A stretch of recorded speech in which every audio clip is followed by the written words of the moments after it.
হরে কৃষ্ণ সুধী ভক্তবৃন্দ, welcome back to my channel. তো সকলে কেমন আছেন? আশা করি ভালো আছেন।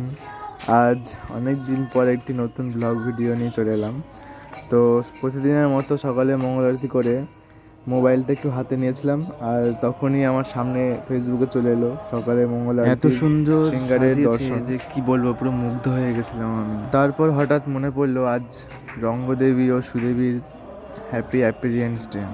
মঙ্গল আরতির এত সুন্দর দর্শন, তাহলে দর্শন আরতির সিঙ্গারটা কতটাই স্পেশাল হতে পারে। সেই জন্য নিজেকে আর আটকে রাখতে পারলাম না, মাকে বললেই সকাল সকাল বেরিয়ে পড়লাম মায়াপুর যাওয়ার উদ্দেশ্যে।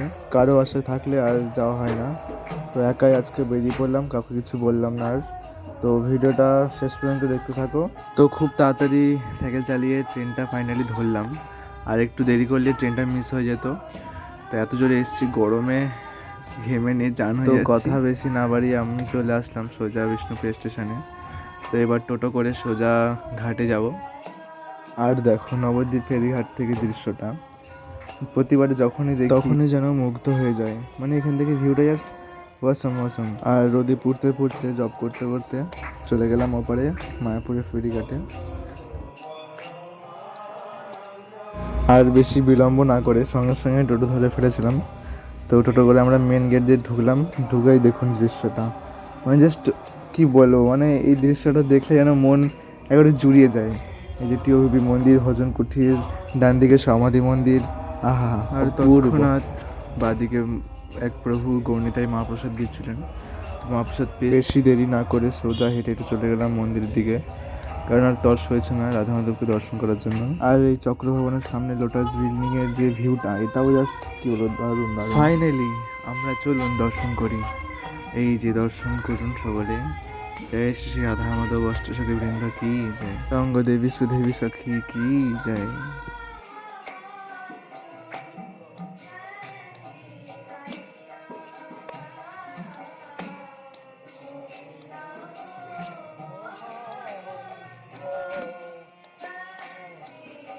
আর দর্শন করেই সঙ্গে সঙ্গে চলে গেলাম যেখানে ভাদ্র পূর্ণিমা 7 দিন ধরে প্রোগ্রাম চলছে, সেখানে গিয়েই দর্শন পেলাম শ্রী শ্রীমদ গৌরাঙ্গ প্রেমস্বামী মহারাজ ও ভক্তি প্রেমস্বামী মহারাজ ও ভক্তি বিজয় ভগৎ স্বামী মহারাজের।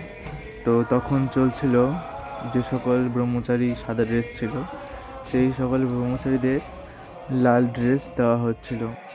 আমাদের হুগলি থেকে পূজ্যপাদ বলরাম প্রকাশ ব্রহ্মচারী প্রভুর আর যে লাল ড্রেস হয়েছে, দর্শন করুন সেই ছবি।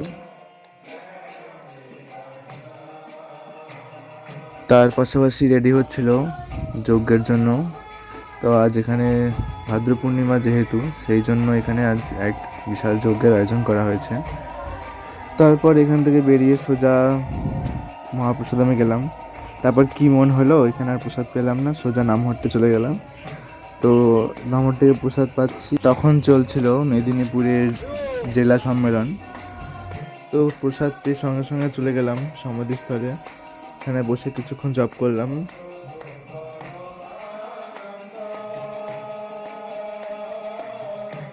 তারপর এখানে কিছু ছবি কিছু ভিডিও শ্যুট করলাম।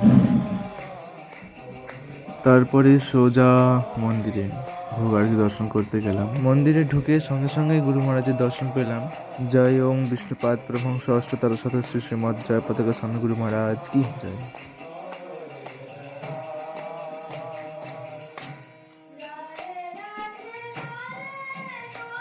তারপর আমাদের এই সকলের প্রিয় শ্রীপাদ কমল গোপাল প্রভুর কণ্ঠে ভোগ আরতি কীর্তন চলছিল।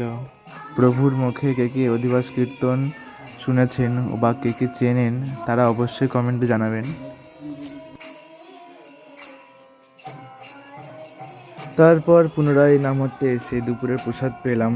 দুপুরের প্রসাদে ছিল অন্ন, ডাল, একটা মিক্স সবজি, পনিরের সবজি আর পরমান্ন। প্রসাদ পেয়ে সঙ্গে সঙ্গে বেরিয়ে পড়লাম, যেহেতু আমার বিকেলে মৃদঙ্গ ক্লাস আছে, সেই জন্য মনটা খুবই খারাপ লাগছিল। কিন্তু কী করবো, যেতে তো হবেই ক্লাসে। তারপর চলে এলাম মায়াপুর ফেরিঘাটে। এখান থেকে গৌরাঙ্গ সেতুটা পুরো স্পষ্ট দেখা যাচ্ছিল। তো দেখুন ভিউটা, গঙ্গা মাতার জয়, গঙ্গা মাতা কি জয়।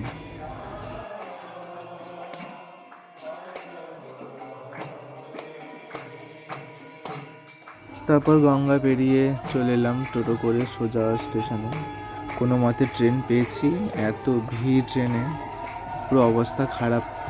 তো আজকের ভিডিওটা এতটাই, ভালো লাগলে একটা লাইক কমেন্ট করে দেবেন। Thanks for